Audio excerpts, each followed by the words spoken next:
अस्सलाम वालेकुम ख़वातीन व हज़रात। आज की लाइव स्ट्रीम में आप सबको मैं खुशामदीद कहता हूँ। मेरी जो ये लाइव स्ट्रीम है आप इस वक्त फ़ेसबुक पर भी देख सकते हैं और यूट्यूब पर भी देख सकते हैं। आज हमें जॉइन किया है भारत के शहर बेंगलोर से मोहतरम बिलाल ख़ान साहब ने। बिलाल भाई ने मुझे अप्रोच किया ईमेल के ज़रिए, और वो तमाम लोग जो कि मुझे डिस्कशन के लिए अप्रोच करना चाहते हैं, तो वो मुझे मेरे ईमेल पे कॉन्टैक्ट कर सकते हैं। और मेरा जो ईमेल है मेरी यूट्यूब की डिटेल्स में लिखा हुआ है ovaiziqbal@gmail.com, OWAIZIQBAL@gmail.com। तो बिलाल भाई, मैं अपने किसी भी नए गेस्ट से उसकी ज़िंदगी के बारे में ज़्यादा डिटेल्स पूछने से इसलिए मैं गुरेज़ करता हूँ, ताकि मैं उसके मुतालिक कोई भी एक ऑलरेडी प्रीसेट माइंड के साथ ना बैठूँ। मुझसे बहुत सारे गेस्ट ये भी कहते हैं कि आपने हमारी फ़लाँ वीडियो देखी है, फ़लाँ वीडियो देखी है। तो मुझे यहाँ पर अपनी जॉब से इतना वक़्त नहीं मिलता है कि मैं हर एक बंदे की हर एक वीडियो देख सकूँ। इसलिए अगर अगर मैं लोगों की वीडियोज़ देख लूँगा तो फिर मैं एक प्री कंसीव्ड नोशन के साथ बैठूँगा, और मेरे ज़हन के अंदर जो स्पॉन्टेनियस क्वेश्चंस हैं, वो कम आएँगे। तो बिलाल भाई से जब मैंने पूछा कि बिलाल भाई आज की डिस्कशन का टॉपिक क्या रखें, तो बिलाल भाई जो हैं वो आईटी की फील्ड से वाबस्ता हैं। उन्होंने कहा कि आज की डिस्कशन का टॉपिक हम यही रखते हैं कि बिलाल भाई क्यों कुरान मजीद को अल्लाह ताला की इल्हामी किताब समझते हैं, डिवाइन बुक समझते हैं। और बिलाल भाई ने मुझसे रिक्वेस्ट की है कि चूँकि उनकी उर्दू या हिंदी इतनी अच्छी नहीं है, इसलिए हो सकता है कि मेरे कुछ अल्फाज उन्हें समझ ना आएँ, तो वो मुझे बता दीजिएगा, मैं उसको इंग्लिश में दोबारा से रीफ्रेज़ कर दूँगा। तो बिलाल भाई, मैंने कुरान के मुतालिक जो 23 सवालात उठाए थे, उनमें मैं बार-बार रिपिटिशन हो रही है कि कुरान में ऐसी क्या बात है जो इंसान नहीं लिख सकता। हुज़ूर ने अपनी वफ़ात से पहले उस कुरान मजीद को अपनी आखिरी किताबी शक्ल में, हतमी शक्ल में क्यों नहीं उसको कंपाइल करवाया। लेकिन मैं चाहूँगा बिलाल भाई कि आज हम इस डिस्कशन की जो क्वेश्चनिंग का नंबर है, उसको थोड़ा-सा चेंज करें, और मैं अपने क्वेश्चंस का जो क्वेश्चन नंबर 6 है, वो सबसे पहले मैं आपके सामने रखना चाहता हूँ बिलाल भाई। बिलाल भाई, सूरह बनी इसराइल कुरान मजीद की एक बहुत अहम सूरत है। उसकी फर्स्ट आयत है कि पाक है वो ज़ात जो अपने बंदे को मस्जिदुल हराम से मस्जिद अक्सा तक गई, जिसके गिर्द हमने बरकत रखी है, ताकि हम उसे अपनी कुदरत की निशानियां दिखाएं। बेशक वो सुनने वाला और देखने वाला है। ये एग्जैक्ट ट्रांसलेशन है सूरह बनी इसराइल की पहली आयत की। तो बिलाल भाई, ये जो मेराज का वाकया है, जिसको कुछ उलमा जिस्मानी मेराज समझते हैं और कुछ लोग रूहानी मेराज समझते हैं, तो ये 621 एडी का है। ये हजूर के जो चचा थे, उनकी बेटी उम्मे हानी का घर था मक्के के बाहर, जब मस्जिद अक्सा जो है वो 705 एडी में तामीर करवाया। तो भाई, जो मस्जिद अक्सा वहां पर एग्जिस्ट नहीं करती थी, तो हजूर सल्लल्लाहु अलैहि वसल्लम मस्जिद अक्सा में कैसे तशरीफ लेकर जा सकते हैं? तो मेरे ज़हन में ये सवाल आता है कि क्या ये आयत जो है 84 साल के बाद उम्मियों ने कुरान में शामिल की, ताकि अपनी पॉलिटिकल क्रेडिबिलिटी में इज़ाफ़ा किया जा सके, जो कि यज़ीद बिन मुआविया की वजह से बहुत कम हो गई थी। और इस आयत में आसमानों के सफ़र का भी ज़िक्र नहीं है, और इस आसमानों के सफ़र की बहुत ज़्यादा जो रिज़ेम्बलेंस है, वो टेल ऑफ इटाना के साथ है, जो कि 1805 बीसी में, यानी तकरीबन आज से 4100 साल पहले सुमेरिया इराक में लिखी गई थी, जिसका बादशाह था इटाना। उसने औलादे नरीना के लिए, यानी लड़के के लिए, एक उकाब पर बैठकर आसमानों का सफर किया, ताकि हयात का पौधा ढूंढ सके। तो हर कदीम रिलीजियस सेटिंग में, यानी एंशियंट रिलीजियस सेटिंग में, ये जो आसमानों का सफर है मुख्तलिफ मकासद के लिए, इस बात के ऊपर सवाल उठता है कि क्या वाकई कोई आसमानों का सफर हुआ। हाँ, काफ़ी भारी सवाल आपने दे दिया, लेकिन अच्छा, मैं जहाँ एक तक छोटी-सी रिक्वेस्ट करना चाहूँगा कि ना हाँ, हमारी इस गुफ्तगू को अगर डॉक्टर मदीहा सैयद जो हैं वो होस्ट करें, तो आपको कोई इतराज़ तो नहीं होगा? वो हमारे साथ स्टूडियो में ही नो, हैं, ठीक है? No thank you problem. So much Bilal भाई। Thank you so much Madiha, आपने मुझे जॉइन किया। मैंने आपको मैसेज किया था, लेकिन मैं आपका रिप्लाई नहीं देख सका। थैंक यू सो मच कि आप इतने शॉर्ट नोटिस में आईं। बिलाल भाई हमें बैंगलोर, इंडिया से जॉइन कर रहे हैं, और इनसे मैंने ये पहला क्वेश्चन पूछा है कुरान की डिविनिटी के मुतालिक कि सूरह बनी इसराइल की जो पहली आयत है, उसका तर्जुमा ये है कि पाक है वो ज़ात जो अपने बंदे को मस्जिदुल हराम से मस्जिद अक्सा तक एक ही रात में ले गई। तो मस्जिद अक्सा तो 705 एडी के अंदर यानी 84 ईयर्स के बाद उम्मी खलीफा अब्दुल मालिक बिन मरवान ने तामीर करवाई थी मदिया। तो मैंने बिलाल से ये सवाल पूछा है, आप अगर बिलाल को यही क्वेश्चन टॉस कर दें। जी बिलाल, आप इस क्वेश्चन का जवाब देना चाहेंगे? क्यों इंटरप्ट नहीं करेगा आपको? हाँ, तो जो मुसलमानों का जो ओपिनियन है इस पे कि ये उन्होंने उस वक्त बनवाई नहीं थी, ये रिनोवेट करवाई थी। तो हिस्ट्री का मेरे को ज़्यादा नॉलेज नहीं है, तो जो उलेमा बोलते हैं इसके जस्टिफिकेशन कि वो मस्जिद वहाँ पहले से थी, और जो आप ईयर बता रहे हो उस टाइम में वो रेनोवेट हुआ था। मतलब और मैं अभी विकिपीडिया में देख रहा हूँ, तो इस जगह की हिस्ट्री तो 20 BC में आ रहा है, तो शायद पहले से ही है ये मस्जिद वहाँ पर। आपका जवाब कंप्लीट हो गया? हाँ। ठीक। जी अवैस। मैं बिलाल खान की ऑनेस्टी से बहुत ज़्यादा मुतासर हुआ हूँ मदिया, और मुझे ये जवाब बहुत सारे जो उलमा हैं वो पहले दे चुके हैं। अब कोई उलमा ये कहते हैं कि जी मस्जिद वहाँ पर पहले से थी, और कोई ये कहता है कि मस्जिद अक्सा से मुराद वो वाली मस्जिद अक्सा नहीं है जो कि मस्जिद अक्सा है, बल्कि कोई भी दूर की मस्जिद है। तो मदिहा, प्रॉब्लम ये है कि मस्जिद का जो लफ्ज़ है वो इस्लाम के साथ एसोसिएटेड है। ठीक है, हाँ, हजूर सल्लल्लाहु अलैहि वसल्लम ने जिस रिलीजन का आगाज किया था उसमें जो इबादत गाह थी उसको मस्जिद का नाम दिया जाता है। मस्जिद कबा पहली मस्जिद थी जो इन्होंने मक्का से मदीना जाते हुए तामीर करवाई थी। तो जब 638 एडी के अंदर हजरत उमर फारूक के दौर में पहली मर्तबा मुसलमानों ने यरूशलेम की शक्ल देखी थी, तो ये मस्जिद वहां पर पहले से कैसे एग्जिस्ट करती थी बिलाल भाई? मैं सिर्फ ये जानने की कोशिश कर रहा हूं आपसे। नहीं, तो देखें कि जो इस्लामिक बिलीफ सिस्टम है उसके हिसाब से तो वो ये आपका एडम से स्टार्ट होता है, फिर इब्राहिम, मोसेस, जीसस। सो जो बिलीफ सिस्टम है उसके हिसाब से वो जो भी जगह थी, मस्जिद आप नहीं बोले टेक्निकल टर्म में, लेकिन वो उसी के बारे में बोलते हैं कि उन्होंने जो मिराज की रात में वो जो ट्रैवल किया था वो वहीं गए थे।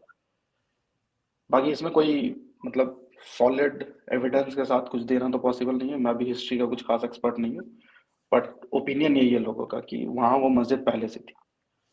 नहीं नहीं, ये मैं बिलाल भाई यही तो समझने की कोशिश कर रहा हूं कि वहां पर जो पहले से इबादत गाह थी जिसको आप मस्जिद अक्सा कह रहे हैं, तो ये जो हिस्टोरियंस हमें बताते हैं कि अब्दुल मालिक बिन मरवान ने इसको तामीर करवाया, ठीक है, तो वहां पर तो खाली मैदान था, चटियल मैदान था, और वहां पर पहले से कैसे मस्जिद हो सकती है?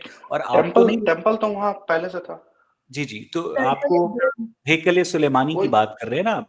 ठीक है, हाँ हेकले सुलेमानी में और मस्जिद में बहुत फर्क होता है ना बिलाल भाई? हाँ, वही मैं बोल रहा हूँ ना कि कोई रिलीजियस प्लेस वहां पर था, उसी को अपन लोग मस्जिद बोलते हैं। बाकी टेक्निकलिटीज में डिस्कशन कर सकते हैं, बस मेरा जवाब यही है, इससे आगे मैं कुछ बोल नहीं सकता। टेम्पल अच्छा। माउंट, लेकिन वो तो यहूदियों की जगह थी हाँ, इबादत तो की। जैसा कि मैं बता रहा हूँ, माइथोलॉजी जो हमारी है उसके हिसाब से ज्यूइश, क्रिश्चियन और पहले के सारे लोग, वो जो भी एडम्स है, जिसका भी जो ओरिजिन एडम तक जाता है, वो सब सेम चीज को ही बिलीव करते हैं, उसी मतलब एज पर माइथोलॉजी उसी अल्लाह की इबादत करते हैं। तो उसी का रिलीजियस प्लेस था, तो वहीं पर वो गए थे।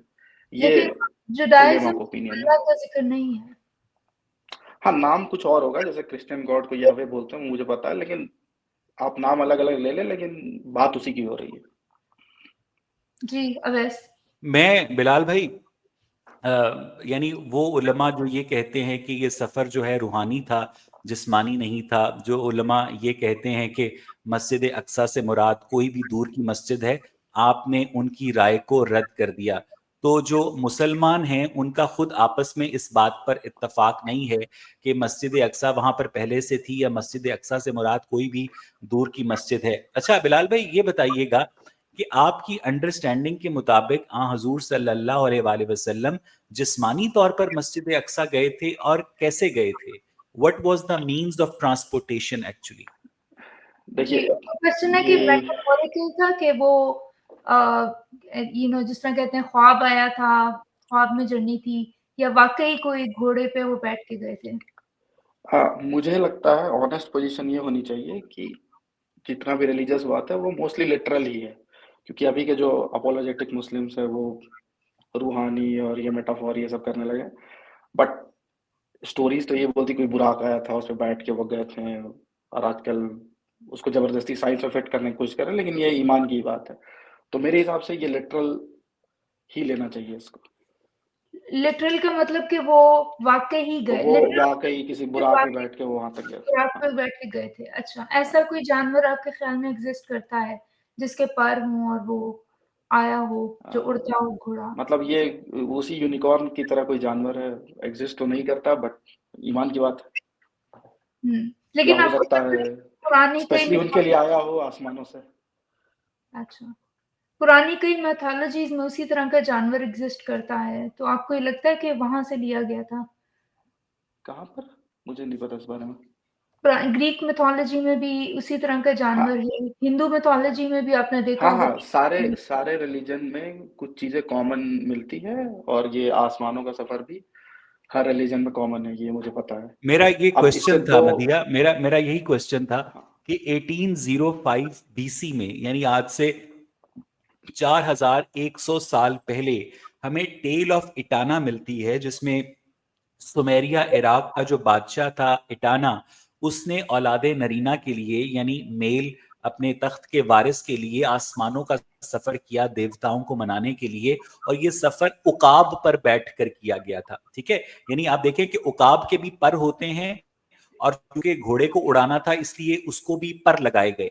तो ये जो सिमिलैरिटी है, या तो ये दोनों वाकयात जो हैं वो झूठ हैं, या ये दोनों वाकयात सच हैं। तो बिलाल भाई, अगर आपका बुराक सच है तो फिर टेल ऑफ इटाना का जो जिक्र है वो भी सच होगा। बिल्कुल, बिल्कुल, या तो सब सच है या तो सब झूठ है।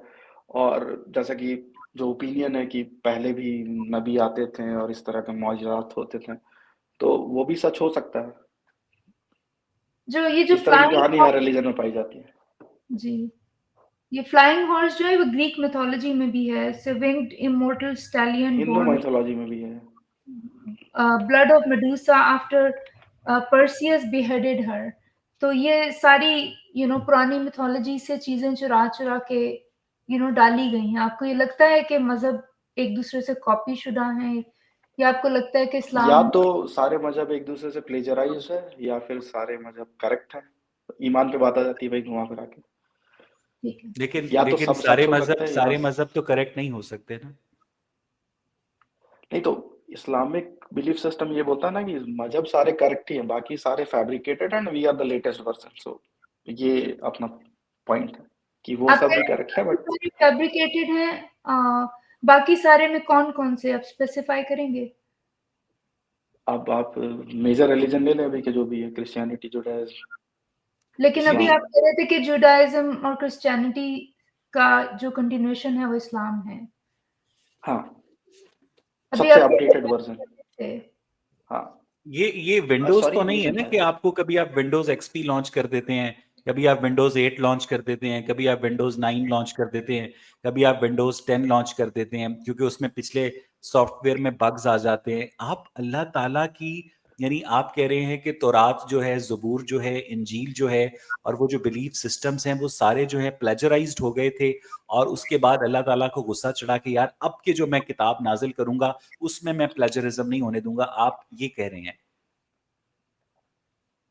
एक तरीका ये हो सकता है ये देखने का, बट एक पॉइंट ये है कि ह्यूमन सोसाइटी धीरे-धीरे इवॉल्व हो रही थी, तो उस टाइम जो मैसेज भेजना चाहिए था वो अल्लाह ताला ने भेज दिया, जो भी भेजना चाहिए था भेज दिया, और जो फाइनल मैसेज आया हमारा ये इस्लाम, वो फाइनल मैसेज है। सो तो ये भी आगे एक देखने का नज़रिया है। अभी ह्यूमन सोसाइटी इवॉल्व नहीं हो रही? हो रही है, बिल्कुल हो रही है। तो अब आप उस फाइनल तो अभी मैसेज की री मैसेज की ज़रूरत नहीं है, इंटरप्रिटेशन क्योंकि देखिए करते ना, हैं। ये आ गया कंप्यूटर का रेवोल्यूशन आया, इंडस्ट्रियल रेवोल्यूशन आया, साइंटिफिक रेवोल्यूशन आया, इंफॉर्मेशन टेक्नोलॉजी रेवोल्यूशन आया, अभी आगे पता नहीं क्या आएगा, तो अभी नहीं इवॉल्व हो रही, अभी ज़रूरत नहीं है नए मैसेज की। सोसाइटी तो हमेशा इवॉल्व होती रहेगी और ज़रूरत तो है ऐसे, लेकिन अब मुझे लगता है कि अल्लाह ताला को पता चल चुका है कि अब हम लोग खुद से अपना कॉन्स्टिट्यूशन बना के अपने कंट्री का लॉ खुद से इम्पोज़ कर सकते हैं, ऊपर रूहानी मैसेज की ज़रूरत नहीं है। तो ये बुक्स आपके ख्याल में आउटडेटेड हो गई, अब इनको छोड़ देना चाहिए? देखिए मेरे ख्याल में रिलीजन तो ऑलरेडी डिक्लाइन पे ही है, लोग उतना स्ट्रिक्टली तो फॉलो नहीं करते हैं आजकल ज़्यादातर लोग, लेकिन अब छोड़ देना या नहीं छोड़ना ये तो सबका पर्सनल जाती मामला है, जिसे छोड़ना वो छोड़ेगा, जिसे नहीं छोड़ना वो नहीं छोड़ेगा। तो मेरा यही पोजीशन है कि ये boils down to individuals choice. लेकिन अगर एक आम मुसलमान इस्लाम छोड़ेगा तो फिर बकिया मुसलमान उसे नहीं छोड़ेंगे। हाँ ये तो है इस्लामिक माशरे में, लेकिन मैं इंडिया में रहता हूँ तो यहाँ ऐसा कुछ नहीं हो सकता। नहीं, अच्छा बिलाल भाई, एक बात बताइएगा कि व्हाट आई अंडरस्टैंड इज कि आपने इंडिया के अंदर मुस्लिम पेरेंट्स के घर आंख खोली, ठीक है, आप मुस्लिम पेरेंट्स के घर पैदा हुए और इत्तेफाक से आप एक सही मजहब में पैदा हुए, और जब आपने बड़े होकर मुख्तलिफ मजाहिब को और कल्चर्स को और हिस्ट्री को स्टडी किया तो इत्तेफाक से जिस मजहब में आप पैदा हुए थे वही दुनिया का बेस्ट मजहब था। So have you ever given it a thought कि आप जिस रिलीजन में पैदा हुए हैं वो गलत हो सकता है बिलाल भाई? हाँ बिल्कुल गलत हो सकता है, ऐसा मैं बहुत वक्त सोचता हूँ, लेकिन मैं ऐसा नहीं समझता ये बेस्ट है, क्योंकि मैंने दुनिया में बहुत जगह घूमा भी हूँ, बहुत सारे कल्चर देखे हैं, तो लोग जहाँ रहते हैं वो उस हिसाब से रहने लगते हैं और उनके लिए वही बेस्ट होता है। तो मैं ऐसा नहीं समझता कि इस्लाम सबसे बेस्ट है, बट यहीं पैदा हूँ यही है तो अपना कल्चर यही है। ऐसा मैं ये नहीं सोचता कि ये बेस्ट है, सबको इसी को फॉलो करना चाहिए। मैं थोड़ा लिबरल साइड में हूँ।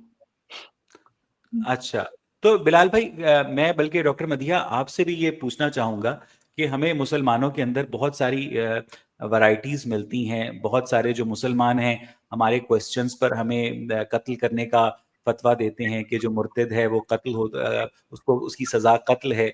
तो बिलाल खान जैसे, बिलाल एक सेकुलर सोसाइटी में रहते हैं, ठीक है, वो चाहें तो गली के नुक्कड़ से ठंडी बियर भी पकड़ सकते हैं, वो चाहें तो डांस क्लब भी जा सकते हैं, वो चाहें तो मस्जिद भी जा सकते हैं। तो ये एक सेकुलर सोसाइटी के मजे हैं जो कि बिलाल भाई बेंगलोर में बैठकर लूट रहे हैं। लेकिन बिलाल भाई जैसे मुसलमान जो बॉर्डर के उस पार पाकिस्तान में रहते हैं, वो इस सेकुलरिज्म को मदीहा लानत समझते हैं, क्यों? बल्कि बांग्लादेश में भी एग्जैक्टली exactly. मेरा ख्याल है कि उसकी यही सो वजह है कि हिंदू अच्छा आप आप बोलने पहले। जी जी, आप मदिया पहले आप बोलें, फिर हम बिलाल से बात करते हैं। जी जी। मेरा ख्याल है कि वो मल्टीकल्चरल सोसाइटी है, और जब आप मल्टीकल्चरल सोसाइटी में रहते हैं तो टॉलरेंस ज़्यादा होती है। दूसरी है कि मुसलमान माइनॉरिटी में हैं, अगर मेजॉरिटी में होते तो कुछ और रंग ढंग होते, अगर माइनॉरिटी में तो आप थोड़ा डर के रहते हैं। तो ये 2 चीज़ें हैं जो, लेकिन जहाँ जो मुझे वीडियोज़ मुसलमानों की इंडिया से नज़र आती हैं, मुल्लायत उसी तरह है और रेडिकलिज़्म उसी तरह है जो मुसलमान हैं और वहाँ वो पे। ताहा इकराम की मुझे बात बहुत अच्छी लगती है कि मुसलमानों की एक खास निशानी ये भी है कि वो खुद किसी मुस्लिम मुल्क में खुश नहीं रहते और गैर मुस्लिम मुल्क में दूसरों को खुश नहीं रहने देते। बिल्कुल। बिलाल से ले लें उनका अच्छा ओपिनियन। बिलाल, सब बिलाल मुझे सब मुझे बिलाल मुझे मुझे हाँ मुझे आपसे पूछना था कि ये बताइएगा कि मैं अपने सेकंड क्वेश्चन, जो कि मेरी सीरीज का पहला क्वेश्चन है, जो कि मैं अपने हर गेस्ट से करता हूं, और मदिया आप चूंकि इसको होस्ट कर रही हैं तो प्लीज मेक श्योर कि इस सवाल का जवाब आए। बिलाल भाई और मदिया, मैं आप दोनों, यानी मदिया आपके सामने मैं सवाल रख रहा हूँ बिलाल भाई के आगे, कि कुरान मजीद में ऐसी क्या बात है जो कोई इंसान ना लिख सकता हो? ऐसी क्या नई इंफॉर्मेशन ह्यूमैनिटी के साथ कुरान मजीद ने शेयर की जो उससे पहले किसी को नहीं पता थी, बिलाल भाई? हाँ बस भाई, इसका बहुत ही सिंपल जवाब है कि ऐसी कोई बात नहीं है। वाह। और इसका एक्सप्लेनेशन ये है कि ये इंसानों के लिए भेजी गई है, हम्म। और इसमें वही बात होंगी जो हम लोग समझ सकते हैं, हम लोग लिख सकते हैं। कुछ ऐसी बात जो हम लोग समझ ही नहीं सकते, वो इसमें लिखने का क्या मतलब? तो ऐसी कोई बात नहीं है, अगर आप ऐसी कोई बात ढूंढ रहे हैं तो आपको ऐसी कोई बात यानी नहीं यानी मिलेगी। यानी कोई नई इंफॉर्मेशन शेयर नहीं की गई इस किताब में? कोई नई इन्फॉर्मेशन, इसमें सारी तो ये जो इन्फॉर्मेशन वो ये जो कुछ ये जो माइथोलॉजी से अपोलोजेटिक कुछ। मुसलमान कुरान से कॉस्मोलॉजी बरामद करते हैं, एम्ब्रियोलॉजी बरामद करते हैं, एस्ट्रोनॉमी बरामद करते हैं, अभी हमारे सलमान आरिफ साहब कनाडा से सूरह नहल के अंदर मक्खी के पर के अंदर से 16 क्रोमोसोम्स बरामद कर रहे थे, तो ये सारी डेटा टॉर्चरिंग है बिलाल भाई? बिल्कुल बिल्कुल, इसे मैं बोलता हूँ force fitting science and religion. और ये सिर्फ मुसलमान नहीं, सबको ही करते हैं। क्रिश्चियन भी कर रहे हैं, हिंदूज भी कर रहे हैं, जूस का पता नहीं मुझे। तो मुझे लगता है जैसे जैसे हम लोग मॉडर्न हो रहे हैं और नॉलेज ओपन हो रहा है तो लोग समझ रहे हैं चीज़ों को। और मुझे ऐसा लगता है कि लोग एक एवरेज रिलीजियस बंदा रिलीजन से दूर जा रहा है, तो उसको वापस रिलीजन की तरफ लाने के लिए अब रिलीजन में लोग साइंस ढूंढ रहे हैं, और ये सब भी कर रहे हैं, इस्कॉन वाले भी कर रहे हैं, हम लोग भी कर रहे हैं, सबको ही कर रहे हैं, क्योंकि ये करना पड़ेगा, क्योंकि रिलीजन के साथ एक फाइनेंस भी इन्वॉल्व है।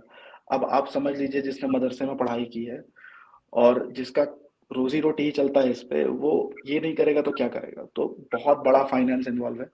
इसीलिए मुझे लगता है कि लोग अभी ये करेंगे। अभी एक कनाडा के कोई उलेमा है, शब्बीर अली, वो इवोल्यूशन भी ढूंढने लगे हैं कुरान में, तो ये तो होगा।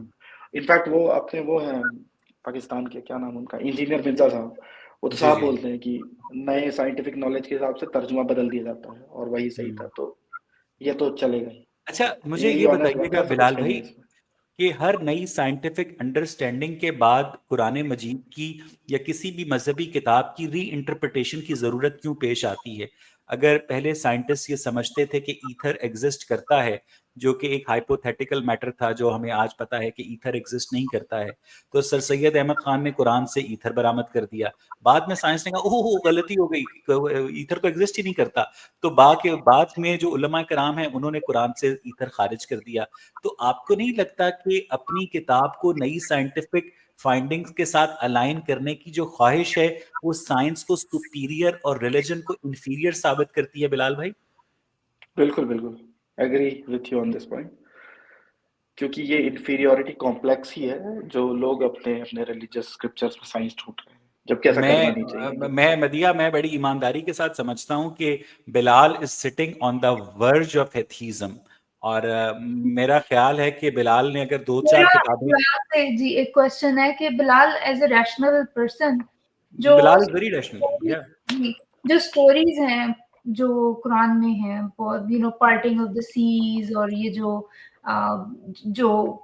कश्ती नूह और इस तरह की कहानियां, इनको आप, और वो जो चाइल्ड जो बॉर्न हुआ without marriage, virgin birth, in stories को आप कैसे, how do you make sense of them, और इनको आप किस तरह से देखते हैं? और आप मतलब एक स्टोरी बाइबल में बता दी, उसी को रिपीट करने की गॉड को क्या जरूरत है?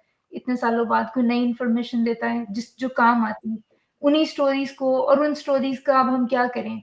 तो आपके ज़हन में ये बातें आती हैं, आप इनसे how do you make peace with them के बिलीव, क्योंकि आप बिलीव में रहना चाहते हैं, तो आप इनको कैसे डील करते हैं, इन क्वेश्चंस को? सच बताऊं तो इन स्टोरीज का कोई सेंस तो बनता नहीं है, क्योंकि स्टोरीज ही है, तो तो अगर ये आप क्या सेंस ढूंढने आपको जाओगे। क्यों बताई गई हैं? हम अब कोई KG2 KG3 का भी बच्चा इन स्टोरीज को पढ़े तो इवन उस वो भी इनसे कोई इतना महजूज नहीं होगा, उसको भी एंटरटेन नहीं करेंगी। तो इन स्टोरीज का मकसद क्या है एक डिवाइन बुक में जो गॉड ने लिखी है, और पहले वो बता चुके हैं स्टोरीज, मतलब ये पहले हम बाइबल में पढ़ चुके हैं, तो दोबारा हम क्यों पढ़ रहे हैं? मतलब अगर इतनी वो इम्पोर्टेंट होती तो कोई इनका मैसेज होता, कोई मीनिंग होता। मोरल मीनिंग्स ही निकल सकती है मेरे हिसाब से, बाकी मतलब, तो अगर आप मतलब और लॉजिक ढूंढने जाओगे तो फिर रिलीजन में आपको ये मिलेगा नहीं, ये मेरा अच्छा मानना है। बिलाल भाई, आपकी इस्लाम से अटैचमेंट की सबसे बड़ी वजह क्या है? What is the most rational reason that you are still attached to the god of Islam? क्योंकि मैं मुस्लिम फैमिली में पैदा हुआ, यही रीजन है, और क्या ओके, रीजन हो सकता है? कल्चरल मुस्लिम है फिर आप? So do you drink beer हाँ। बिलाल? नहीं नहीं, मैं शराब नहीं पीता। आप शराब नहीं पीते हैं। मुझे ये बताइएगा कि आपकी कोई गर्लफ्रेंड रही? मैं मैरिड हूँ सर, मेरा एक बच्चा भी है, नहीं, शादी से तो पहले। ये सब बात नहीं करना चाहिए नहीं नहीं, अच्छा, इसका इसका पब्लिक मतलब ये है, प्लेटफॉर्म। इसका मैं आपकी पर्सनल लाइफ को इन्वेड नहीं कर रहा हूँ। I am trying to make a point here कि since flesh is weak and law is complex, sin is inevitable. ठीक है, मजहब का सारा धंधा जो है वो सेंस ऑफ गिल्ट के ऊपर चलता है। वो आपको मना करता है कि आपने गर्लफ्रेंड नहीं बनानी, वो आपको मना करता है कि आपने एक्स्ट्रा मैरिटल अफेयर नहीं रखना है। और जब इंसान अपनी जाती ख्वाहिशात की वजह से वो सब कुछ करता है, तो वो एक सेंस ऑफ गिल्ट के अंदर चला जाता है कि यार मेरे से गुनाह हो गया, अब क्या करें? अब इस गुनाह को बख्शवाने के लिए नमाजें पढ़ें, रोजे रखें, ज़कात दें, हज करें, उम्रे करें। तो इस तरह मजहब का कारोबार चलता है बिलाल भाई। That was the point I was trying to make here. हाँ, आप सही बोल रहे हो। लेकिन अगर मैं अपने बारे में बताऊँ तो बचपन से जैसे हम लोग गाने सुनते थे तो मौलवी साहब गाने-वाने नहीं सुनने चाहिए, तो बचपन से मुझे ऐसा लगता था कि मैं गुनाह तो नहीं कर रहा गाने सुनकर, तो इस साइड में मेरा थोड़ा झुकाव रहा पहले से। तो इन सब बातों में मुझे लगता है मैं कुछ कोई पाप कर रहा हूँ, तो मेरा पोजीशन यही है। तो आप अभी भी मौसीकी सुनते हैं बिलाल भाई? अब तो कुछ खास पसंद नहीं, लेकिन मार्वल की मूवीज में बहुत देखता हूँ, तो उनकी माइथोलॉजी ज्यादा पसंद है। ठीक है। तो मदिया मैं I what I was trying to make कि जो एक मॉडर्न मुस्लिम है खास तौर पर, जो कि थोड़ा पढ़ा लिखा नौजवान है, उसके लिए अपने आप को उसके बिलीफ सिस्टम के साथ कनेक्ट रखे रखना बहुत बड़ा प्रॉब्लम है, और that's why एथीइज्म is spreading so fast, और इस बात का एहसास नहीं है अभी तक मुसलमानों को मदिया। अच्छा, मुझे एक बात थोड़ी सी बताएं कि बिलाल आपके साथ कह रहे थे कि वो डिबेट करना चाहते हैं इस्लाम को डिफेंड, क्योंकि यहाँ पे तो मुझे नहीं लग रहा कि वो डिफेंड करने की मूड मुझे में। मुझे मुझे मुझे मुझे मुझे लग रहा है कि बिलाल बिलाल जो है ना, सिर्फ और सिर्फ मुझे ऑनलाइन लाना चाहते थे, और उसके बाद जब हम ऑनलाइन आ गए हैं तो उसके बाद अब वो बिलाल जो है मजे से दफ्तर में बैठ के हर बात से हमारी एग्री कर रहे हैं। अच्छा, वैसे हम मेरे पास एक सजेशन है। मैं बता दूं मैं क्यों करना चाहता था। हाँ, क्योंकि मैं देख रहा हूँ आपकी वीडियोस कुछ दिन से, तो मैं मौलाना की जलेबी सुन के पक गया था, तो मैं चाहता था कि जो सच में आंसर होना चाहिए वो मैं आके दे दूं, तो मैं, अच्छा चले, मैं आपसे तो लोगों को आपको पता चल लगता है कि जाएगी। मौलाना जलेबी बनाते हैं? हाँ हाँ, जलेबी तो बनाते ही हैं। तो Bilal is a potential atheist then. या Bilal is a potential atheist. मैं बिलाल मैं आपको दावत देता हूं कि आप मजीद खुले दिल के साथ सोचें, तो आपको फिर अपने रिलीजन के अंदर बहुत सारे जो पॉइंट्स हैं वो नजर, ये वो मौलाना सिर्फ जलेबी नहीं बनाते हैं, ये सारा की सारी ये है ही जलेबी। ठीक है। आप भी तो गैर जाकिर नाइक की तरह ऑनलाइन बैच शुरू करें ना। एग्जैक्ट मैं बल्कि मदिया, मेरी एक सजेशन है कि मैं अपनी इस डिबेट का जो लिंक है कमेंट में पोस्ट करता हूँ, और हम एक एक करके कॉलर्स को लेते हैं। चलें, ठीक है, तो बिल्कुल इस तरह हम इसको मजीद इंटरैक्टिव बना लेते हैं। मैं अपने ऑडियंस जो कि हमें इस वक्त देख रहे हैं 271 271 लोग अभी ये देख रहे हैं, मैंने ये जो लिंक है स्ट्रीम यार्ड का पेस्ट किया है, अब आप हमें इस लिंक के जरिए ज्वाइन कर सकते हैं। डॉक्टर मदीहा से कोई बात पूछनी हो, आपने मुझसे कोई बात पूछनी हो, या बिलाल भाई से कोई बात पूछनी हो, तो आप हमसे और रिलीजन के मुतालिक कोई भी चीज़ अपना कोई इनपुट शेयर करना चाहते हैं तो आप कर सकते हैं। मदीहा भी यहाँ है, बिलाल भी यहाँ है जी, बल्कि डीपर हमें ज्वाइन कर रहे हैं। तो जी डीपर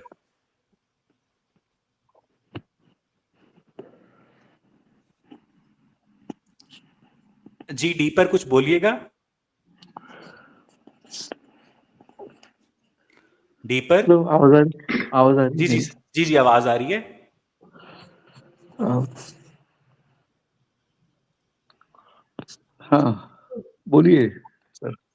जी सर, कैसे आप हैं आप? बोलिए ना, मैं बिल्कुल ठीक ठाक हूँ। आज की स्ट्रीम के मुतालिक कुछ कहना चाहेंगे आप? जी, आज की स्ट्रीम किस टॉपिक पे है आपकी जरा हमारी खास? स्ट्रीम इस टॉपिक पर है कि कुरान मजीद क्या डिवाइन किताब है या नहीं। हाँ जी, बिल्कुल है। इसमें कोई शक की गुंजाइश ही नहीं है। आप क्या कहते हैं? सर हम भी आपसे यही इनसे क्वेश्चन पूछना है, बस इनसे हम क्वेश्चन पूछना है हम जो हम भी यही कहते हैं कि इसमें कोई शक की गुंजाइश ही नहीं है कि ये मैन मेड किताब है। नहीं, अगर मैनमेड किताब अगर रहती तो इसमें मैनमेड की ही बातें होती, इंसान के नफ्स के, इंसान की फितरत की बातें होती।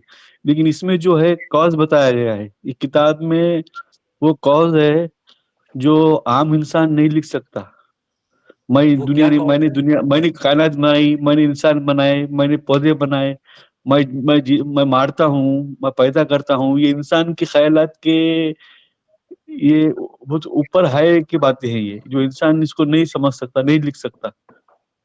आज के दौर में इंसान अगर कुरान लिखने को, अगर उसको बैठा भी इसको सोचने में, तफसीर भी बराबर नहीं लिख पाएगा तो कुरान क्या लिखेगा वो? नहीं, लेकिन ऐसा ये है। जो पौधे हैं ये तो हमें भी नजर आ रहे हैं ना। पौधे, ऐसी तो कोई चीज नहीं बताई जो इंसान को ना पता हो। लाइक अगर पौधे के अंदर के स्ट्रक्चर्स बताए होते तो चलो हम मान जाते, क्योंकि उस वक्त किसी को नहीं पता थे। लेकिन या इंसान की बॉडी के अंदर कोई कॉम्प्लिकेटेड चीजें बताई हो, ये तो सामने सामने की आसमान है, बादल है, ये हाँ, तो ये निशानियां है ना, हमें हमें कॉज बताया गया, हमें कॉज समझना है। आयत के मायने निशानी, कॉज, वजह, समझो उसको। आपको अकल दी है, आपको समझना है ना वो। आप सोचेंगे कि हम हर चीज रेडीमेड हमें कोई मिल जाए, तो आपकी अकल का क्या काम, ऐसा है ना। तो अच्छा, ये कायनात अल्लाह ताला ने बनाई है, इसका सबूत ये है कि ये बात आपकी किताब में लिखी है। किताब में भी लिखी है, और हम उसका कॉज देख रहे हैं ना, से प्रैक्टिकली, हम प्रैक्टिकली उसको मैंने ना मुआयदा कर रहे हैं। मैंने एक अपने हिंदू से पूछा, मेरा दोस्त था रामलाल, उससे मैंने पूछा ये कायनात किसने बनाई। उसने बोला ब्रह्मा ने बनाई। मैंने बोला सबूत दो। उसने बोला मेरी भगवत गीता में लिखा है। मुझे उसकी ये बात मान लेनी चाहिए या मुझे उससे और भी कोई सबूत मांगना चाहिए? नहीं, वो ये कैसा है, हमारी डिबेट क्रिएटर पे हो रही है। हम किताबी मजाहिब की बात का अपने अपना एक अपने अपना नेचर है, लेकिन हम जो जिसकी बात कर रहे हैं वो लाइव क्रिएटर की बात कर रहे हैं, जो कॉज बनाता है, वजह बनाता है, और जो प्रैक्टिकल हमको समझाता है कि भाई मैं वो हूँ कोई और है, मेरे मैंने साथ। मान लिया। मैं एथियस्ट नहीं हूँ। इन दोनों ये जो बैठे हैं ना जहन्नुमी लोग, मैं इन लोगों की तरह बिल्कुल एथियस्ट नहीं हूँ। मैं तो कल एथियज्म छोड़ चुका था, मैं तो एग्नोस्टिक हो गया हूँ। तो मैंने तो मान लिया खुदा है। लेकिन वो हिंदू कल मुझे बोल रहा था कि उसका वाला है। तो अभी मैं कैसे पता करूं? नहीं, इसमें हिंदू देखिए ऐसा नहीं है। कोई अगर मुसलमान घर पैदा होता है बच्चा, तो वो काफिर मुसलमान बोल के पैदा नहीं होता। कोई काफिर घर में पैदा होता तो काफिर बोल के पैदा नहीं होता। ये एक नेचर है ना भाई, नेचर ने इंसान को, हमको नेचर समझना है, हमें हिंदू मुस्लिम करते नहीं बैठना है। नहीं नहीं, आप लेकिन समझेंगे मेरी बात। आप मेरी बात का जवाब नहीं दे रहे ना, आप इधर उधर जा रहे हैं। मैं कह रहा हूँ मैं वाकई जानना चाहता हूँ कौन सा खुदा है जिसकी इबादत मैं कल से नहीं, सॉरी, आपको अभी कोई से स्टार्ट करूँ। आपको जानने की जरूरत ही नहीं है, आप समझ गए हैं खुदा कौन है, आप मानते हैं खुदा कौन है, लेकिन आप उलझे हुए हैं कि फला मजहब में, फला मजहब में, फला तो किताब में। बताएं ना, उसको खुश हर कोई कैसे मानता है करूं, मैं खुदा है इबादत कैसे करूं सर, उसकी, मुझे बताएं। हर कोई मानता है खुदा है, एक है, इसमें कोई गुंजाइश ही नहीं है। लेकिन हम है ना एक चलें, ये थ्योरी में, छोड़े ना, ये हम तो एक अखबारी थ्योरी में बातें हैं लगे ना। हैं, मुझे बताएं मैं हम एक कैसे थ्योरी अमल में करूं। लगे, सुनिए ना मेरी बात, मेरी सुनिए, हम एक थ्योरी में लगे हैं, है या नहीं, है या नहीं, बिग बैंग हुआ कि नहीं, इवोल्यूशन हुआ कि नहीं, फला ऐसा है। लेकिन हम मानते हैं, प्रैक्टिकली आप हम उन मानते सवालों हैं। के जवाब दे रहे हैं जो सवाल आपसे पूछे नहीं जा रहे। मैं ये कह रहा हूँ मुझे वो तरीका बताएं कि जिससे मैं अपने बनाने वाले को खुश कर लूं, और वो कौन सा वाला बनाने वाला है, कैसे पता लगाया जाए? भाई आपको पता लगाने की कोई जरूरत ही नहीं है, आप उसको मानते हैं ना, इस बात को आप मानते हैं ना कि आप उसको मानते हैं। नहीं, तो मानते हैं, अब आपके आगे क्या करें आप वो आपके बताइए। आपके मुताबिक इसका इससे फर्क नहीं पड़ता कि आप मंदिर में जाके इबादत कर रहे हैं या मस्जिद में या चर्च में। अगर कोई बिल्कुल बिलावल नहीं, को मान रहा बिल्कुल है ये नेचर है, ये नेचर है, इंसान को नेचर है कि मंदिर में जाए, मस्जिद में तो जाए। यानी वो तो उनकी यानी परिस्थिति। अगर अगर मदीहा किसी इबादतगाह में नहीं जाती हैं, अवैस किसी इबादतगाह में नहीं जाता है, रिचर्ड डॉकिंस किसी इबादतगाह में नहीं जाता है, कार्ल सेगन किसी इबादतगाह में नहीं जाता है, तो हम जो है नेचर के खिलाफ इवॉल्व हुए हैं, आप ये कह रहे हैं? नहीं नहीं नहीं, आप उस नेचर में चल रहे हैं बराबर, आप मान रहे हैं उसको किसी ना किसी उसमें, मान रहे हैं उसको। ये नहीं ये जरूरी नहीं है कि वो कहाँ कैसी इबादत कर रहा है। वो मजाहिब कह रहे ने हैं आप रिचुअल्स खुदा बनाए, को अरे मानते हैं, रिचुअल्स, बस आपको नहीं पता नहीं है रिचुअल्स, कि आप खुदा आप को मानते सबने हैं। अपने रिचुअल्स बनाए हैं मानने के तरीके, सबके अपने मानने के रिचुअल्स है। अवैस भाई वो कह रहे हैं आप खुदा को मानते हैं, बस आपको पता नहीं है कि आप खुदा को मानते तो हैं। इसका मतलब है कि नमाज़ों का, हज का कोई फ़ायदा नहीं है। मतलब आप एज़ लॉन्ग एज़ आप एक खुदा को माने, ये आप कह रहे हैं। आप मतलब जी जी बिल्कुल, आप क्या जी बिल्कुल, जी पैंथीइस्ट हो? बिल्कुल, ओके। हाँ बिल्कुल, आप ये खुदा को माने, कोई रिचुअल्स को ना माने, आप जन्नती है बिल्कुल। आपको भेजा गया है इसलिए कि आप अपना मुशाहिदा करें दुनिया का, जो नेचर का मुशाहिदा करें। अल्लाह ने हमें नेचर में ही नेचर बनाया है, इसलिए हमें उसको ही चलें, मानना है, वही चलिए, हमारी बहुत इबादत है। बहुत अगर ये बहुत बहुत 280% शुक्रिया को डीपर। मानना मैं है। आप मुझे जी। उम्मीद थी कि आपसे गुफ्तगू करके हमें बहुत डीपर मीनिंग्स मिलेंगे, और वही डीपर ने हमें बहुत ज़्यादा एक डीपर ने मुझे बताया है कि आज मैं और मदिया जो हैं, और अली शाह को इवन, कि हम लोग खुदा को मानते हैं, और डीपर ने हमारे अंदर डीपर जाकर ये एनालिसिस भी कर लिया है। बस हमें पता नहीं था आज तक। चार्ल्स डार्विन हमारे साथ मौजूद हैं। तो चार्ल्स डार्विन, आपने on the origin of species by means of natural selection लिखी, आपने डिसेंट ऑफ मैन लिखी, तो इतने अरसे से कहाँ गायब थे आप? आपने सारे लोगों को मसले में डाला हुआ था कि इंसान इवॉल्व हुआ है। कहाँ थे आप चार्ल्स डार्विन? जी, क्या हाल है अवैस साहब? मैं बिल्कुल ठीक ठाक चार्ल्स डार्विन, आप सुनाएं कैसे हैं? मैं बिल्कुल ठीक। तो आज की लाइव स्ट्रीम के हवाले से कुछ कहना चाहेंगे? कुरान मजीद को आप डिवाइन किताब समझते हैं चार्ल्स डार्विन? नहीं नहीं, मैं तो नहीं समझता, ये इंसानों की लिखी हुई किताब है। और चार्ल्स डार्विन, आप पाकिस्तान में हैं इस वक्त? जी जी, मैं पाकिस्तान में हूँ। तो आपने पाकिस्तान के अंदर रहकर इस बात का अपने दोस्तों को, रिश्तेदारों को, कजन्स को बताया है अपनी इस डिस्कवरी का कि कुरान इंसानों की लिखी हुई किताब है? किसी किसी को भी नहीं बताया, इवन मेरे माँ बाप को भी नहीं पता, भाइयों की को भी नहीं पता। तो आपकी एज कितनी है चार्ल्स डार्विन? मेरी 19, अब अगले साल में 19 हो जाएगी। तो आप यहाँ बताना चाहेंगे हमें, अलीशा को, मदिया को, बिलाल को, कि आप क्यों और कब एथीस्ट हुए? मैं पेपर दिए थे मैंने फर्स्ट ईयर के, और उसके बाद छुट्टियां मिली थी मुझे 2 से 2.5 महीने। ठीक है। तो उन छुट्टियों में मैंने सोचा और अजीब अजीब ख्याल आए मेरे जहन में। तो मैंने कहा कि अगर खुदा होगा तो उसको किसने बनाया होगा। तो यही सिलसिला चलता रहा और आखिरकार मैंने हारिस सुल्तान को सुना, गालिब कमाल को सुना, आपको सुना, और मैं राह रास्ते आ गया। चलें, ये तो पाकिस्तान के लिए बड़ी एक पॉजिटिव बात है। मैं भी यही कहती होती हूँ कि जो ये 19 ये वाले बच्चे हैं ना, जब ये अपने 40s में जी हाँ। जाएंगे, पाकिस्तान की बागडोर संभालेंगे, तब पाकिस्तान में चेंज आएगी। तो बहुत खुशी हुई कि आपकी अब राह रास्त पे आ गए हैं। तो अब नेक्स्ट कॉलर लेते हैं, बड़ी नेक्स्ट लंबी कॉलर को लेते हैं। थैंक यू सो मैं मच। मैं आखिरी बात करना चाहूंगा कि आपकी हौसला अफजाई हो जाए कि आपकी बातें जो हैं वो असर कर रही हैं। इन्हें जारी रखिएगा और अपना बहुत सा ख्याल रखिएगा कि इसमें बहुत खतरा होता है। बहुत शुक्रिया आप। अरे अरे, बहुत बहुत शुक्रिया चार्ल्स डार्विन ने आज मेरा दिन बना दिया। और मैं कहता हूँ कि मदिया, आप जैसे लोगों के लिए ही नूर जहां जीने वो गाना है ना उनका, है पुत्र हटाते नहीं विकदे, वो नहीं आप जैसे बिल्कुल, लोगों के लिए है भाई। मौत कोलों भी नहीं डरते, मौत दे खूब विच कम करते। हाँ जी बिल्कुल, आप जैसे लोगों के लिए है वो। तो फरहान खान साहब जरा रुकिएगा, मैं एक सेकंड, आज फरहान खान इमरान खान साहब को लेते हैं। फरहान खान साहब तो रोज आते हैं। जी इमरान खान साहब। हेलो, अस्सलाम वालेकुम। वालेकुम अस्सलाम रहमतुल्लाहि व बरकातुहू। कि मैं इतने दिन से आपसे सुन रहा हूँ कि आपने जो सवाल उठाया है कि कुरान में ऐसी कौन सी बात है जो इंसान नहीं लिख सकता, तो अभी तक इसका कोई प्रॉपर जवाब आया नहीं। सब आ रहे हैं और जलेबियां पे जलेबियां, जलेबियों पे जलेबियां बने जा रही है। मेरे ख्याल में 1 मन जलेबियां बन चुकी हैं, तो ये सवाल का जवाब कोई आएगा या नहीं आएगा? सर जवाब जैसे तारिक होगा तो मसूद आएगा, साहब जवाब होगा तो आएगा ना सर, जैसे जवाब तारिक होगा मसूद तो साहब आएगा। कहते हैं कि देखो भाई, कुरान में क्या बता दिया है कि भाई हमने तुम्हें गंदे कतरे से पैदा किया। तो मैंने कहा 7वीं सदी में हर इंसान को पता था कि स्पर्म से इंसान पैदा होता है। मेरे ख्याल में कोई भी एक इंसान भी ऐसा नहीं होगा जिसको ये नहीं पता होगा कि स्पर्म से बच्चा पैदा होता है। लेकिन जो चीज नहीं पता थी वो वुमेन का एग था, जो 17वीं सदी में आके हमने डिस्कवर किया इंसानियत ने।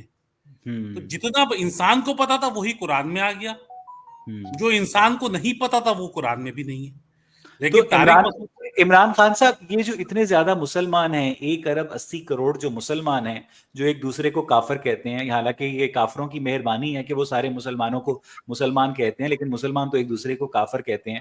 ठीक है, तो ये जो मुसलमान हैं, ऐसी क्या बात है कुरान में, ऐसी क्या कशिश है, कैसी क्या अट्रैक्शन है कि ये आंखें खोल के कुरान नहीं पढ़ते हैं, इनको कुरान के अंदर वो खामियां नजर नहीं आती हैं जो कि जा बजा आपको मिलती हैं? इमरान भाई।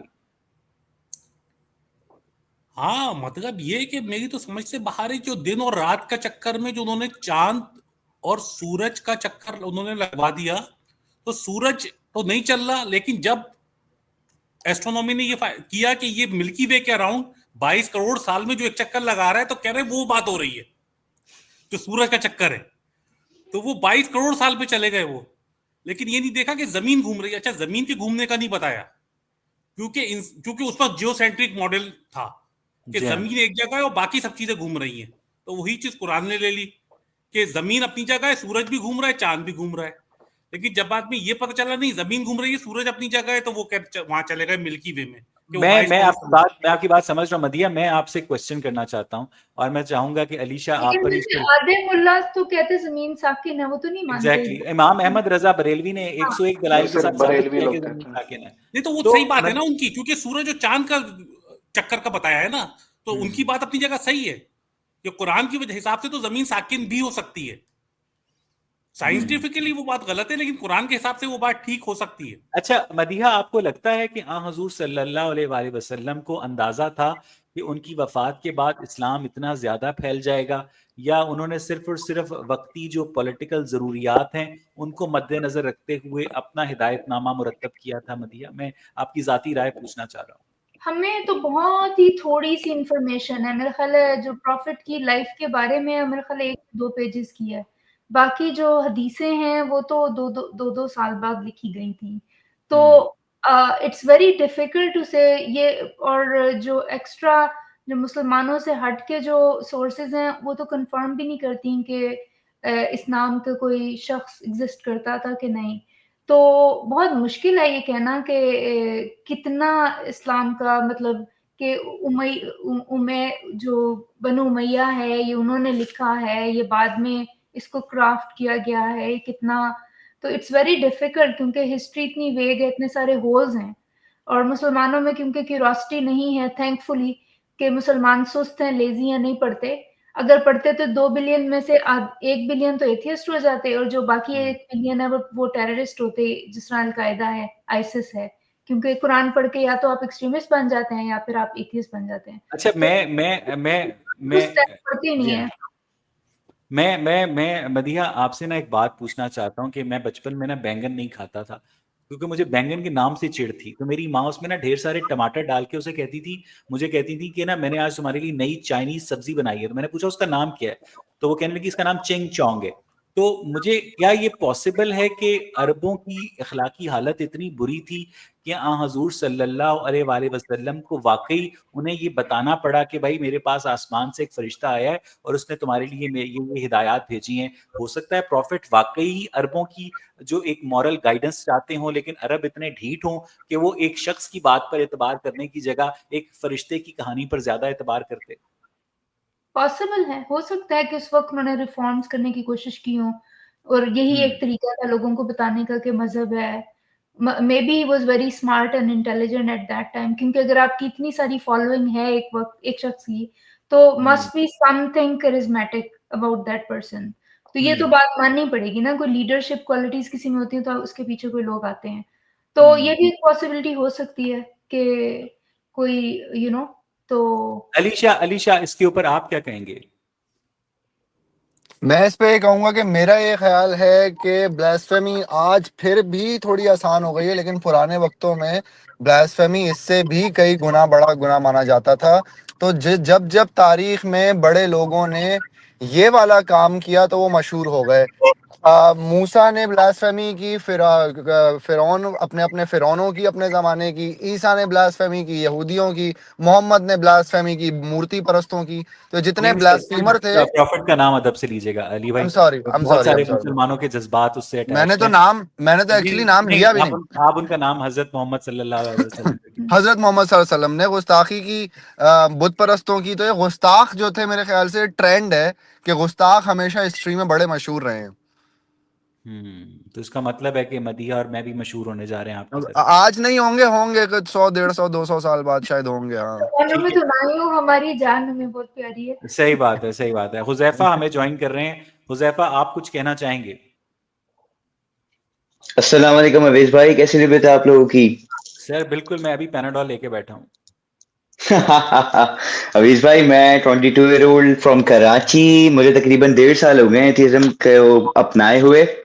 तो मैं ये कहना चाह रहा था अवीज भाई कि एथियस्ट बनने के बाद मैंने जो प्रॉब्लम फेस करी सबसे ज्यादा वो ये थी कि एक एग्जिस्टेंशियल क्राइसिस है कि थोड़ा सा समझ नहीं आ रहा कि अब जिंदगी का मकसद क्या है। पूरी जिंदगी मैंने गुजारी 18-19 साल एक जात को रख के कि मेरी जिंदगी का मकसद ये है, एक दिन मैं यहाँ जाऊंगा, मेरे साथ ये होगा, पूरे मिलेंगी, ब्ला ब्ला ब्ला, याड़ा याड़ा याड़ा। बट अब मैं ये सोचता हूँ कि अब मेरी जिंदगी का मकसद क्या बचा, पर ये सारे एग्जिस्टेंशियल क्राइसिस है, तो क्या सोल्यूशन होगा अवीज भाई इसका? मदिया।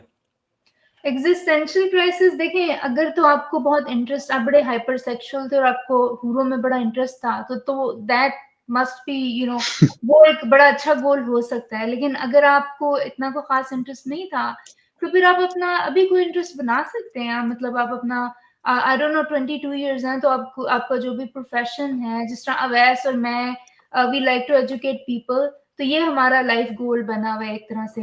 और मैं यहाँ पर ना मदिहा हुजैफा को एक छोटी सी कहानी सुनाता हूँ, यही एग्जिस्टेंशियल क्राइसिस की और पर्पस ऑफ लाइफ की। एक बादशाह ने अपने वजीरों से पूछा कि जिंदगी का मकसद क्या है। एक वजीर ने कहा दौलत, एक वजीर ने कहा औरत, एक वजीर ने कहा शोहरत। तो बादशाह ने कहा कि मेरे दरबार में एक नौजवान पेश किया जाए, 20 साल का, आप जितना। नौजवान पेश कर दिया गया। बादशाह ने कहा कि मैं अपने तुम्हें हरम की खूबसूरत तरीन औरतें दूंगा, तुम्हें बेतहाशा दौलत दूंगा और तुम्हें अपना वजीर आजम बनाऊंगा ताकि तुम मशहूर हो जाओ। तो नौजवान ने कहा बादशाह सलामत, बहुत शुक्रिया, लेकिन इसके बदले मुझे क्या करना होगा? तो बादशाह ने कहा कि 1 साल के बाद मैं तुम्हारी जान ले लूंगा। तो नौजवान ने कहा नहीं, मुझे ये सौदा मंजूर नहीं है। तो बादशाह ने कहा 5 साल, कहता नहीं, 10 साल नहीं, 20 साल। तो नौजवान सोच में पड़ गया कि चलो 20 साल तक अय्याशी करते हैं, बाद में बहाना बनाकर निकल जाएंगे, हो सकता है बादशाह ही तब तक मर जाए। लेकिन नौजवान ईमानदार था, उसने कहा कि बादशाह साहब, अपनी जान के बदले मुझे ये सौदा कबूल नहीं है। तो बादशाह ने उस नौजवान को इनामो इकराम देकर रुखसत किया और अपने वजीरों को मुखातिब करके कहा कि आज इस नौजवान के जवाब से मैंने जाना कि the meaning of life is life itself. बहुत खूबसूरत बात की है। ये इस बात पे बिल्कुल अब मैं सही कह रहे हैं आप, ये सारी चीजें फिर आप अगर आप कामूस को पढ़ें तो वो भी यही कहता है कि यार जिंदगी का कोई मकसद नहीं है, तुम लोगों ने कहाँ खुद तलाश कर लिया कि कोई खुदा होगा, कोई दीन होगा, कोई चलने का रास्ता होगा, क्या जरूरत है?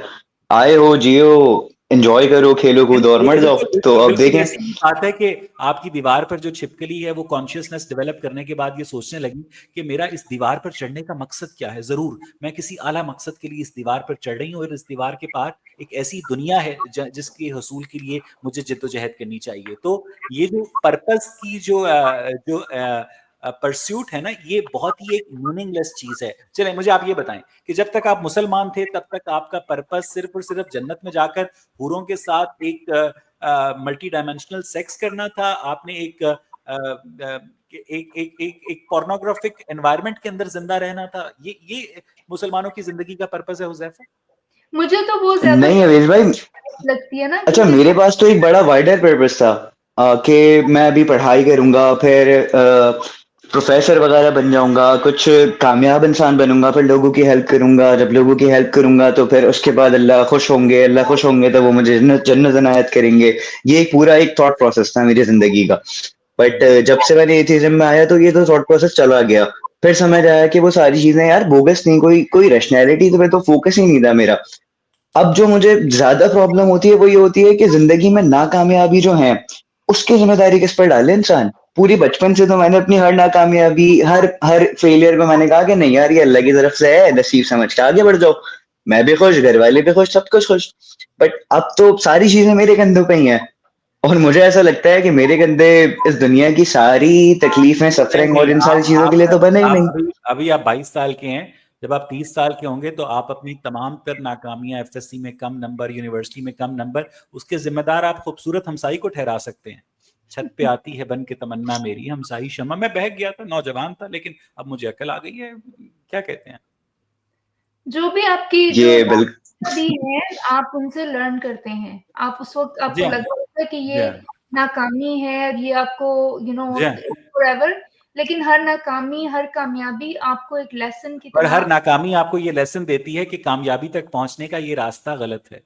ठीक है। या तो नजम ये बात काजमी तो आपकी साहब, सही है। नजम काजमी साहब ने हमें ज्वाइन किया मदिया। मेरे ख्याल है यहाँ पे उमर खान कह रहे थे कि उनको लें पहले, लेकिन उमर खान मुझे नजर नहीं आ रहे हैं, तो ये अगर मैं मुझे। ऐड कर जी दूं। अस्सलाम वालेकुम नजम भाई। जी वालेकुम सलाम सर। पहले तो बहुत शुक्रिया चांस मिला है मुझे। और आप दोनों हजरात बहुत अच्छे स्पीकर हैं और बहुत अच्छा काम कर रहे हैं, हमें रैशनलिज्म की तरफ लेके आ रहे हैं। इसके लिए बहुत बहुत शुक्रिया। और डॉक्टर मदिया सैयद से थोड़ी सी एक शिकायत भी है कि मैंने काफ़ी दफ़ा कांटेक्ट करने की कोशिश की फेसबुक पे, लेकिन आपने शायद मेरा मैसेज देखा नहीं है। तो काइंडली देखिएगा।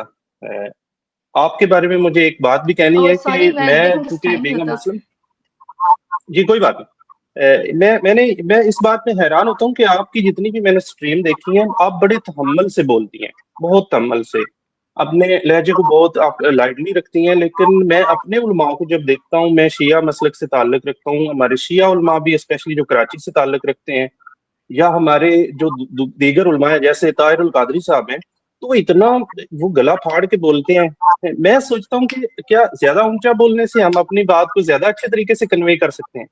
लेकिन आपको सुन के, अवैस भाई को सुन के मुझे समझ आई है कि बात सच्ची होनी चाहिए। हाँ, आप आहिस्ता से बोल लें, तहम्मुल से बोल लें, तो वो दुनिया को समझ आ जाती है। अच्छा, मेरा सवाल ये है, माजरत के साथ बात लंबी होगी, सवाल ये है कि मैं पाकिस्तान में रहता हूँ और शिया मसलक से ताल्लुक रखता हूँ। सवाल ये है कि क्या मजहब को समझना मुश्किल है या मजहब को छोड़ना मुश्किल है? छोड़ना मुश्किल है। समझ तो आई डोंट नो, ये तो आई थिंक कि हर इंसान की एक आईक्यू लेवल है, ठीक है? तो जी जो बहुत ज्यादा इंटेलिजेंट लोग होते हैं, जो बड़े रैशनल माइंड के होते हैं, वो मजहब की जो चालाकियां हैं, चालबाजियां, उसको समझ के उसको छोड़ देते हैं। तो कुछ जो जी सादा किस्म के लोग होते हैं, वो उसको अपने मुताबिक, उसको जो उनको समझ आता है उसका वही मीनिंग बना लेते हैं। यानी कि जी तो मजहब को छोड़ना बहुत मुश्किल है, क्योंकि उस छोड़ने के लिए आपको नहीं, बहुत ज्यादा एक लीप लेना पड़ता है। मैं भी अब इसका एक जवाब अच्छा दूं ऐसे एक जी, जी इसका जी एक डॉक्टर जवाब साहब, मैं ये मैं थोड़ा दूंगा थोड़ा कि कुछ लोग जी जब ये कहते हैं ना कि सियासत ना शरीफों का काम नहीं है, तो मेरे ख्याल से बजाय इसके ये कॉशियस रहने के बजादा ये शरीफ लोगों को सियासत से दूर रखने की साजिश ज़्यादा नज़र आती है। इसी तरह के मज़हब समझना जो है ज़्यादा मुश्किल है, ये मेरे ख्याल से साजिश नज़र आती है समझने वाले लोगों को दूर रखना मजहबी बारे में सोचने से, कि ये जी तो जो है ना बड़ी मुश्किल कोई चीज़ है। हालांकि मज़हब कोई मुश्किल चीज़ नहीं है, एक सुपर नेचुरल क्लेम है एक सुपर नेचुरल बीइंग के बारे में, जो तकरीबन हर मज़हब का सेम है। ये कोई बहुत रॉकेट साइंस नहीं, it's a very simple thing to understand. छोड़ना उसको मुश्किल है, डिपेंड करता है, देखें आपने कितना अपनाया था। आप अगर जी जुम्मे के जुम्मे वाले नमाज थे या ईद के ईद वाले नमाजी थे, ये तो डिपेंड करता है कितनी हद तक आप इसके अंदर इंडल्ज किया अपने आप को। फिर कितनी उम्मीदें लगाई आपने, सीधा आप ये कह लें कि आपने उम्मीदें ज्यादा सर लगाई मैं थी इससे या कम लगाई थी। सर मैं जिस पॉइंट ऑफ व्यू से बात कर रहा था, उस पॉइंट ऑफ व्यू से मुझे छोड़ने से ज्यादा समझना मुश्किल लगा है। मैं थोड़ा सा एक्सप्लेन करता हूँ कि Sure. जैसे छोड़ना, मैं अब पाकिस्तान में रहता हूँ, ठीक है, मैं किसी को एक्सप्लेन नहीं करता, मैं अपनी फैमिली को नहीं बताता, लेकिन मैं हिडनली छोड़ देता हूँ और मैं रिचुअल्स को भी फॉलो करता हूँ दिखाने के लिए, लेकिन मैं छोड़ देता हूँ, मुझे उसमें कोई मसला नहीं है।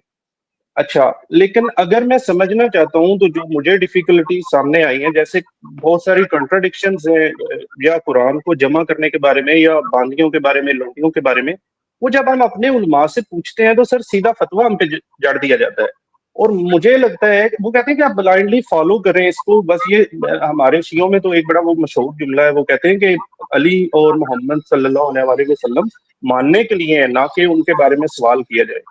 तो मुझे तो समझना बहुत मुश्किल लगा है कि जो चीज मेरे अंदर, मैं उसको तनकीदी निगाह से देखता हूँ या मैं उसके बारे में क्वेश्चन करता हूँ, तो सीधा फतवा लगा दिया जाता है कि आप गुमराह हो चुके हैं या आप कुफर की तरफ जा रहे हैं। मैं एक छोटा सा वाकया आपको बताता हूँ कि पिछले दिनों लाहौर से एक आलम दीन से, मैंने किसी और रेफरेंस से मैंने उनसे एक सवाल किया कि एक बंदा आज से 50,000 साल पहले मरा, कुफर की मौत मरा, उसको कब्र में अजाब हो रहा है। एक बंदा आज मर गया सेम गुनाह करके, उसको भी कब्र में अजाब हो रहा है, लेकिन 5 साल बाद क्यामत बर्पा होगी। तो एक बंदे को सेम गुनाह पर 5 साल अजाब मिला और एक बंदे को 50,000 साल से सेम गुनाह पर अजाब मिल रहा है, तो क्या ये अल्लाह ताला के इंसाफ पे सवालिया निशान नहीं है? तो उन्होंने कहा कि ये इस तरह के सवाल करना ही कुफर है। मतलब बजाय मुझे मुतमईन करने के, बजाय मुझे जवाब देने के, उन्होंने सीधा कह दिया कि भैया आप तो कुफर कर रहे हैं, आप गुमराह हो चुके हैं। तो मैं समझता हूँ, मुझे समझना मुश्किल लग रहा है छोड़ने से ज्यादा। क्योंकि ये सारा फैब्रिकेटेड है ना, उसमें कुछ मतलब वो बेचारे जी क्या दही लस्सी बनाई जाए उसकी, उसी में से वो मुझे तो दर्स आता है। जो खुतबे देते हैं उनके पास और कोई नई बात नहीं है, वही घिसी पिटी बातें हैं, वो किसी का बोरिंग, तो वो बेचारे क्या जवाब दें। आप जो बहुत कॉम्प्लिकेटेड किस्म के उनसे क्वेश्चंस कर रहे हैं, वो तभी उनको गुस्सा ज्यादा आ रहा है, उनका ब्लड प्रेशर बढ़ता जा रहा है, क्योंकि अब लोग ज्यादा सवाल करना शुरू हो गए हैं। जी जी तो आप उनकी जी, मजबूरी भी समझें। जी बेहतर है, जी बेहतर है। बहुत शुक्रिया वैसे भाई, बहुत शुक्रिया डॉक्टर और साहिबा, अली भाई, नजम काज़मी बाकी साहब, जब आप बार-बार ये कहते हैं कि हमारे शिया मसलक, तो आप अभी भी जी। अपने आप को इतनी क्रिटिकल क्वेश्चनिंग के बावजूद शिया मसलक के साथ एसोसिएट कल्चरली करते हैं, या आप आइडियोलॉजिकली लाइन के इस तरफ आकर फ्री थिंकर बन चुके हैं नजम भाई?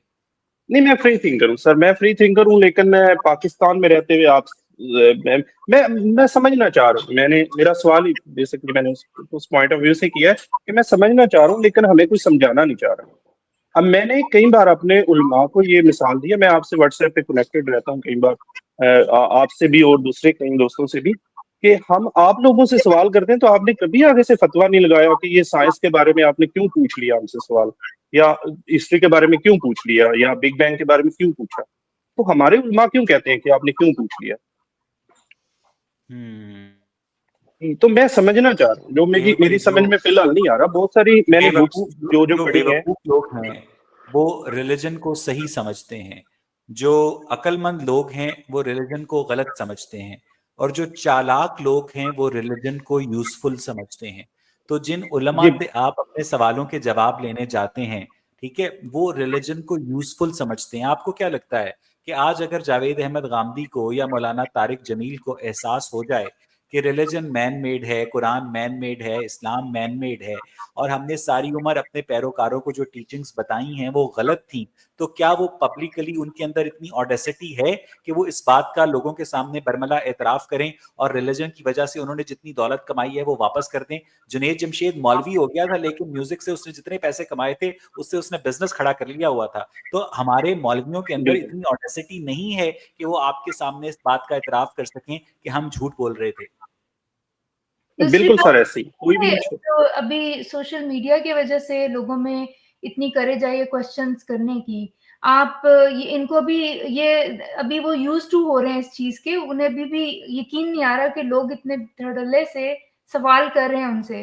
उनको तो आदत थी कि लोग खामोशी से बैठ के उनके चुप करके खुतबे सुनते थे, आगे से कोई चूं भी नहीं करता था। तो एक तो ये, दूसरा वो उनकी एम्पायर इज फॉलिंग, उनकी सब्सक्राइबरशिप कम हो रही है। आप ठीक कह ये रही हैं।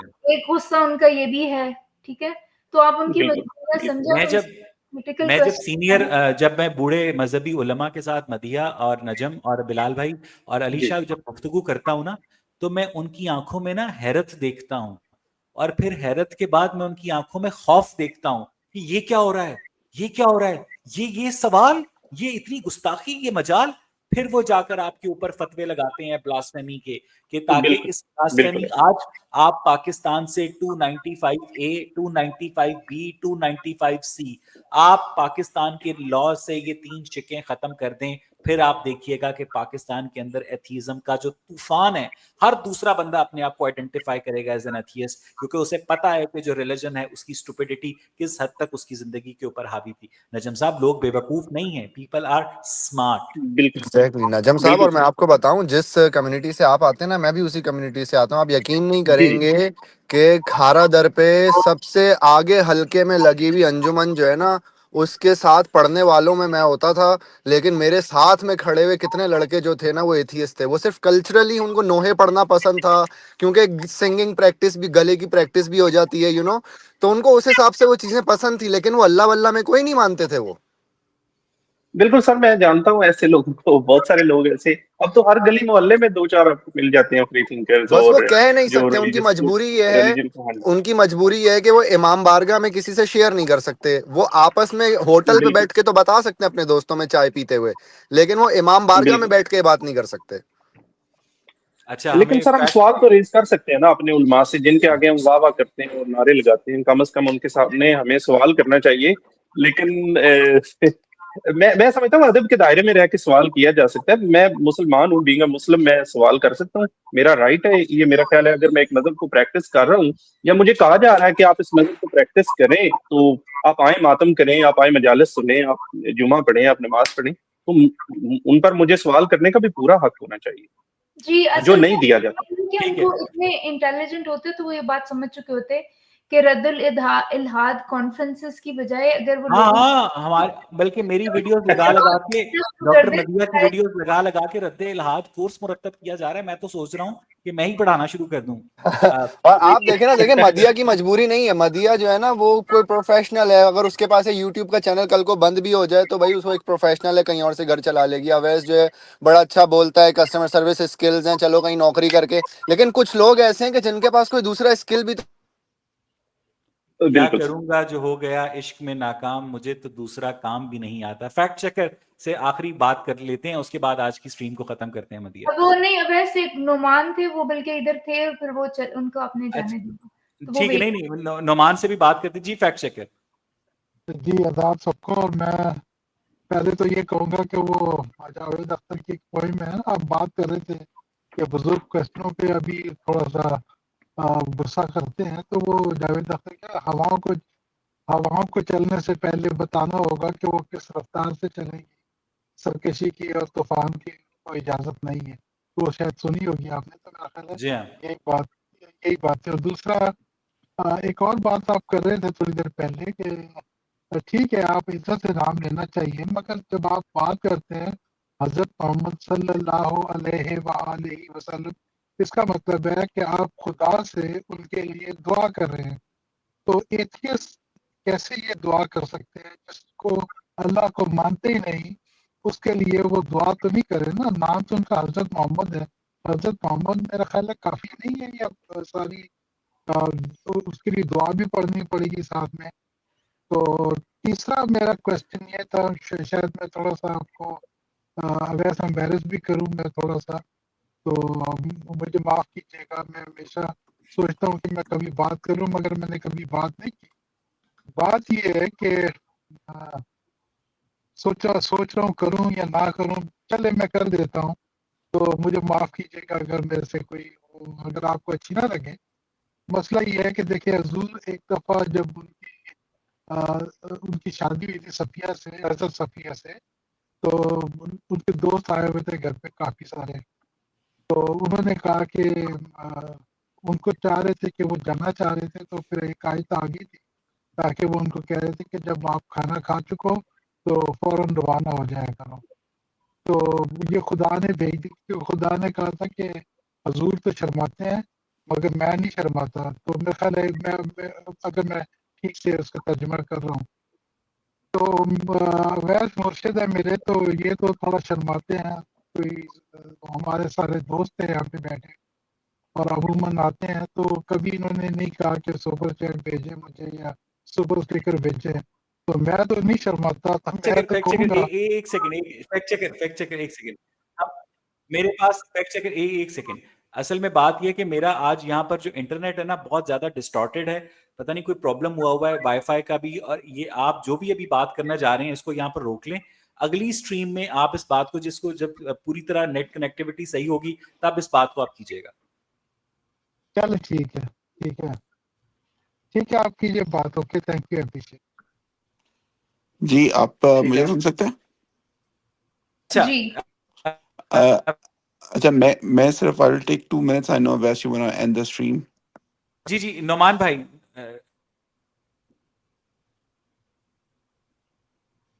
जी अवैस अब बात कर लीजिए। मेरे कोई नेट का प्रॉब्लम है इधर, मेरे इंटरनेट का इशू है। अच्छा, मैं सिर्फ I will just take internet का 2 इशू है। minutes. मदिया जी बात कीजिए। मदिया बिलाल, आपको मेरी आवाज आ रही है? जी मुझे आ रही है, आप बात कीजिए। हाँ बोलिए, मुझे भी आवाज आ रही है मेरी? जी Awais, I think you are delayed a little bit. मैं बस I just want to take 2 minutes. मेरा पॉइंट ऑफ व्यू ये है कि आई थिंक जो रिलीजियस आइडियाज़ है वो तो एक बहुत ही सिंपल कंस्ट्रक्शन है ह्यूमन साइकोलॉजी की, और अंडरस्टैंडिंग द अननोन और उसके इर्द गिर्द नैरेटिव्स और स्टोरीज बिल्ड करना। And I am actually amazed के 2000 सालों के बावजूद और 6000 सालों की रिकॉर्डेड हिस्ट्री के बावजूद we are still not out of it. But जो दूसरी साइड भी है